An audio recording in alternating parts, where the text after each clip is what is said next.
And of course, we've seen the strength of the Ukrainian people.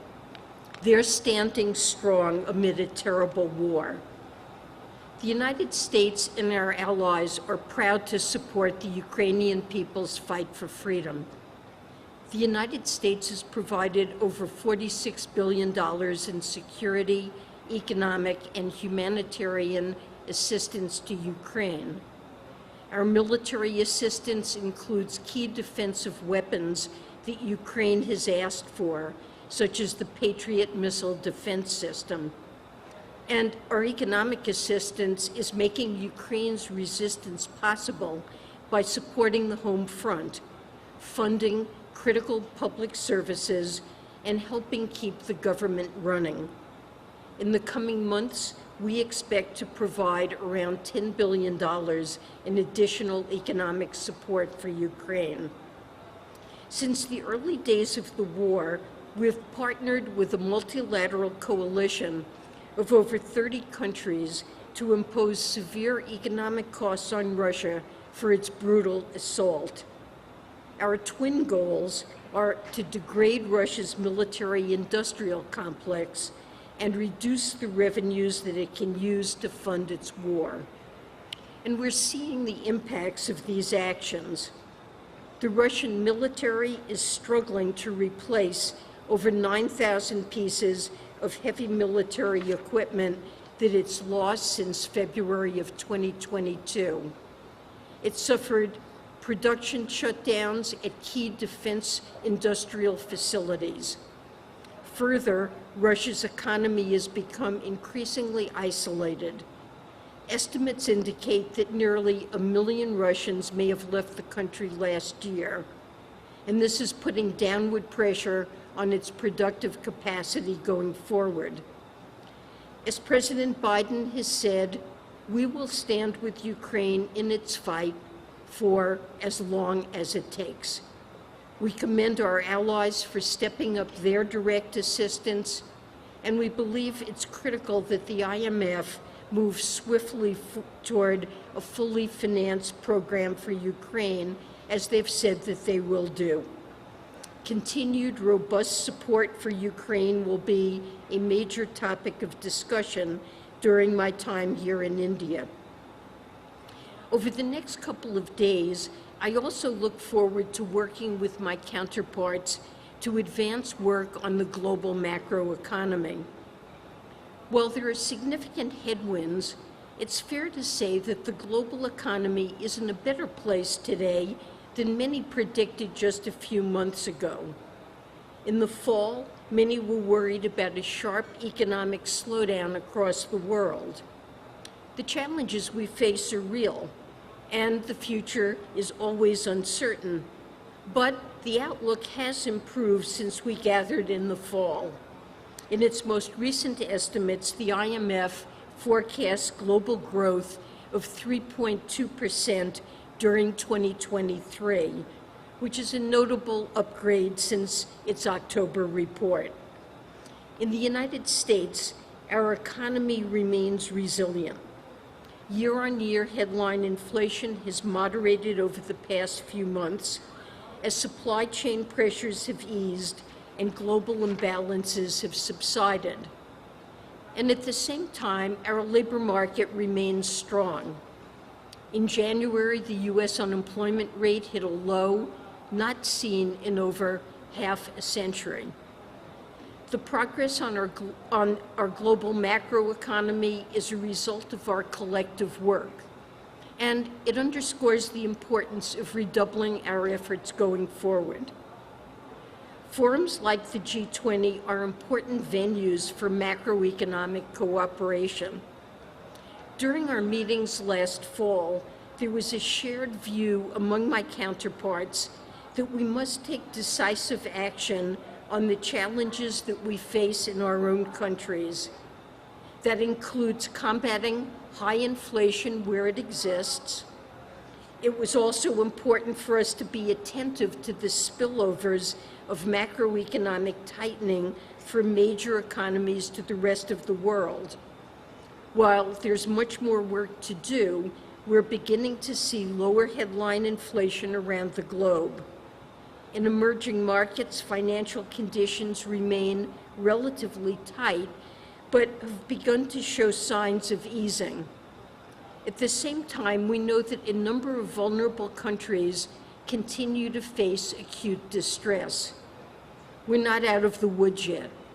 So I'm looking forward to the opportunity this week to continue our close communication with other major economies.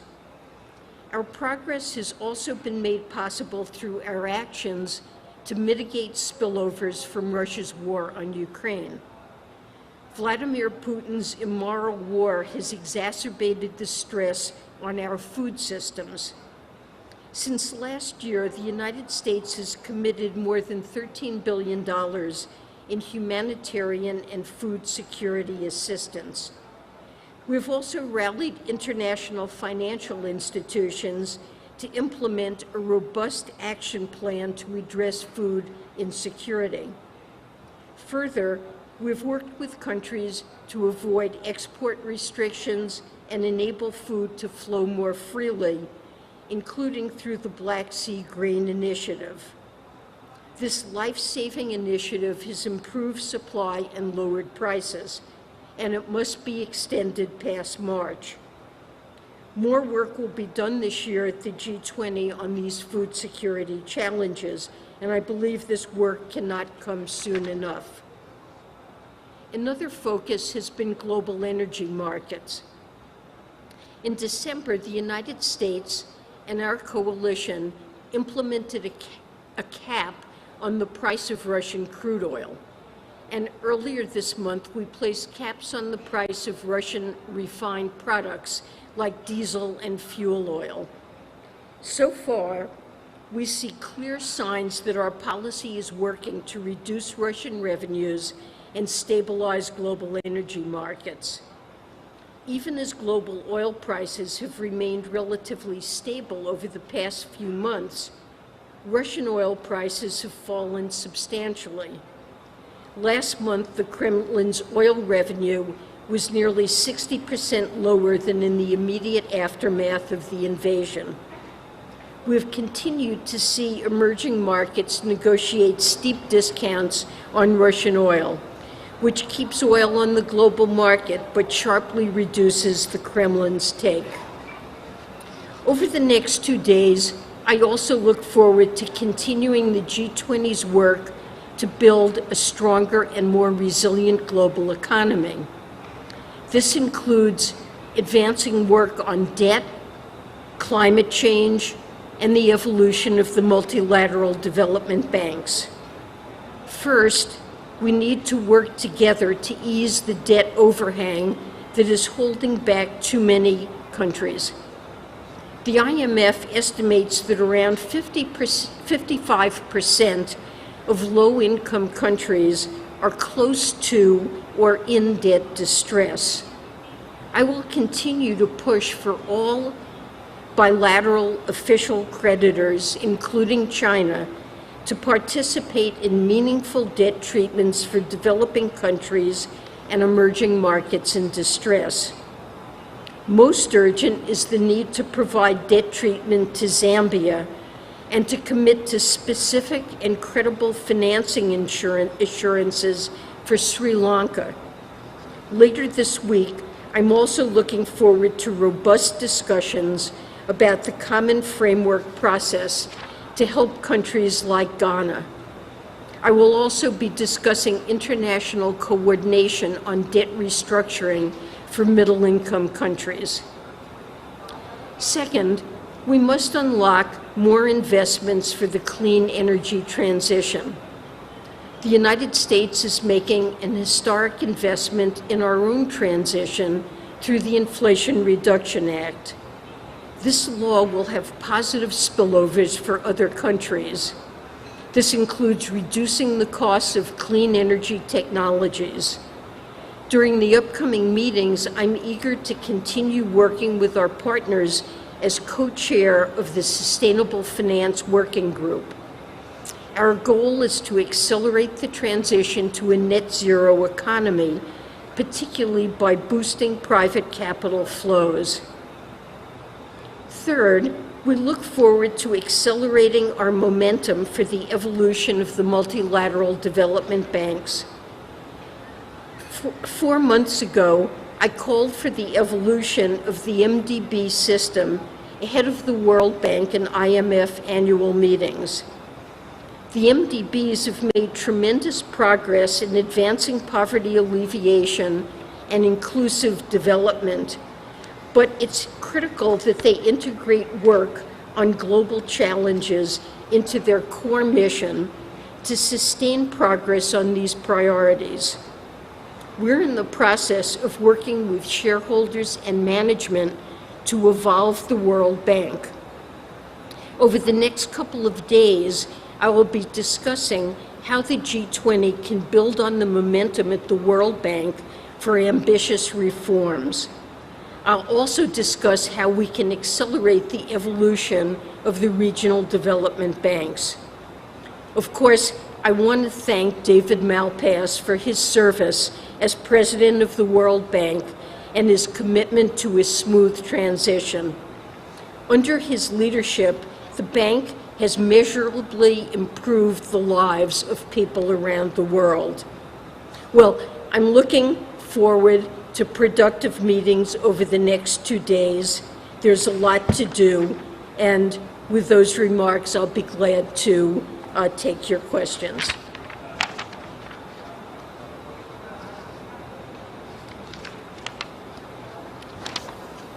Thanks very much, Secretary Yellen. Alan Rappaport with the New York Times. Treasury has expressed concern about China's deepening ties with Russia and also about it obstructing debt restructuring efforts. What is your message to China on these issues, and do you believe China is committed to stabilizing the economic relationship with the United States? So let me say, with respect to sanctions and aid to Russia, we have made clear that providing material support to Russia or assistance with any type of systemic sanctions evasion would be a very serious concern to us. And we will certainly continue to make clear to the Chinese government and to companies and banks in their jurisdiction about what the rules are regarding our sanctions and the serious consequences they would face for violating them. Beyond that, I really don't want to characterize U.S. intelligence with respect to sanctions violations. But with respect to debt, I'm hopeful that China will be constructive and understand the need of countries like Zambia that I visited recently and saw how significant a barrier to economic progress the debt overhang is that Zambia faces. It's something that's preventing economic reforms from stimulating growth in a country that has put significant reforms into place and is ready to see greater investment, private investment take place. So I think it's important for China to cooperate. Sri Lanka is also a country of concern where China plays a significant role and needs to come to the table. The conversations that I've had with my Chinese counterparts have been constructive, and I'm hopeful that we will see progress in China in the coming months, but it is very important. All right, next question for Dave Lauder, Reuters. Hi, thanks, Secretary. Yesterday, the World Bank announced that it is starting to take nominations today for the next president of the World Bank. And one of the criteria they laid out was they would like to see applications from women candidates. And just wondering sort of what your plans are for nominating. Do you expect to put someone forward today? Do you think it's time for a woman to lead the World Bank? And please feel free to share a name with us. Well, thanks for that question, Dave. We appreciate the opening of nominations by the World Bank Executive Board, and we believe it's important that there be a transparent, merit-based, and swift nomination process for the next World Bank president. We intend to put forward a candidate to lead the World Bank, someone that we think meets the has the strong qualifications that are necessary to lead the World Bank and will be committed to the kind of reform process that we want to see the bank engaged in, someone who shares a commitment to the bank's longstanding work to fight extreme poverty and promote prosperity, and will also undertake addressing the global challenges like preparing for future pandemics and addressing climate change. So beyond that, we intend to quickly put forward a well-qualified candidate, and I don't have any updates for you on who that will be. Stay tuned. Goes to Victoria Bloomberg.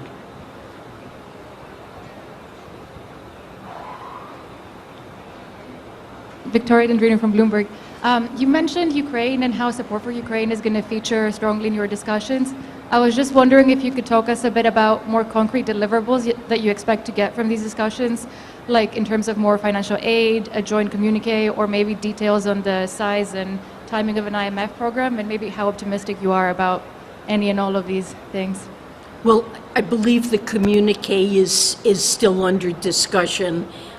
Certainly, we would like to see a strong condemnation of the war, of the impact it's had on Ukraine and on the global economic outlook. It's one of the most significant factors that is reducing growth and causing very negative spillovers, especially for low-income countries. We very much want to see the IMF negotiate an agreement to lend to Ukraine.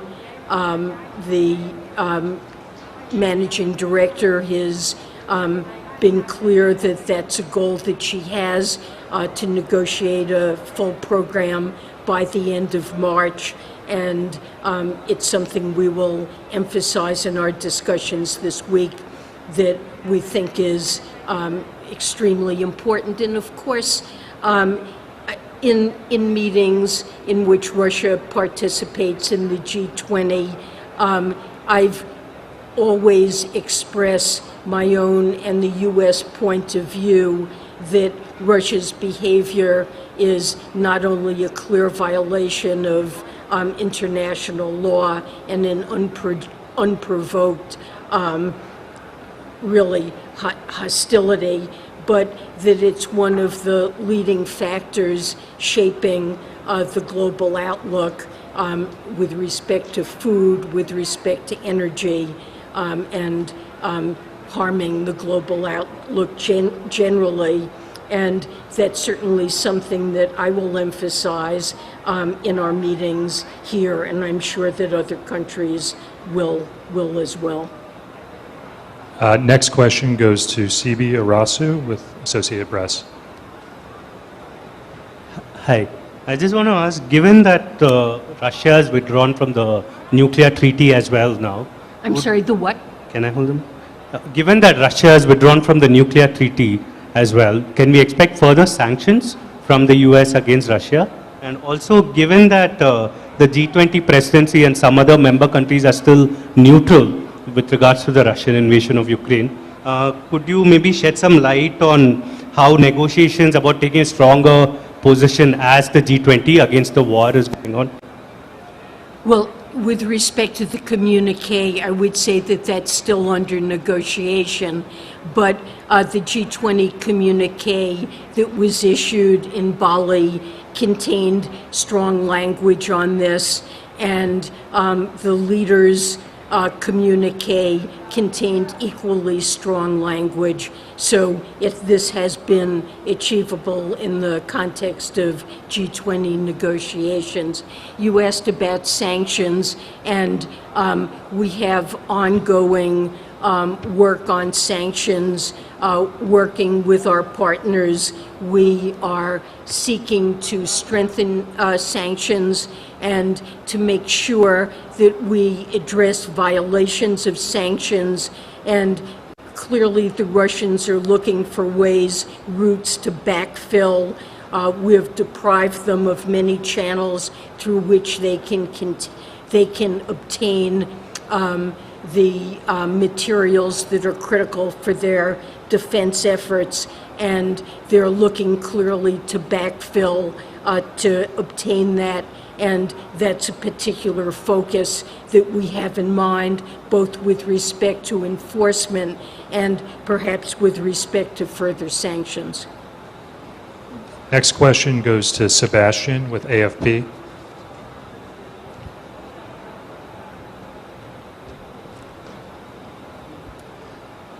Good afternoon.